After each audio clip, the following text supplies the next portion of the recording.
Hi అండి. ఈరోజు వచ్చేటప్పటికి ఆమ్లెట్ రైస్ అయితే చేస్తున్నాను అనమాట. కూరగాయలు అయితే ఏం లేవండి ఇంట్లో. ఈ రైస్ వచ్చేటప్పటికి చాలా చాలా బాగుంటుంది. నేను అప్పుడప్పుడు చేస్తూ ఉంటాను, మా పిల్లలకి చాలా ఇష్టం అనమాట.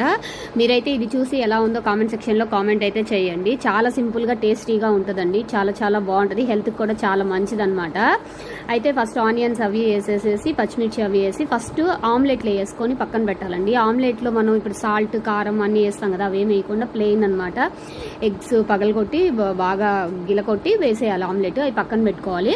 తర్వాత ఆనియన్ పచ్చిమిర్చి వేగిన తర్వాత అల్లం చిన్నులపై పేస్ట్ అనమాట వేసేసి లైట్గా కొంచెం పసుపు వేసుకోవాలండి.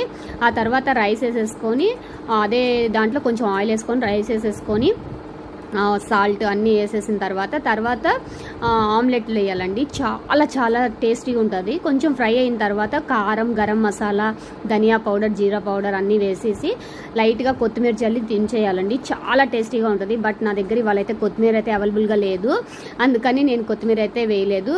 మళ్ళీ కరివేపాకు వేస్తే టేస్ట్ అయితే మారుతుందండి, అందుకని వేయలేదు. Okay friends, bye bye.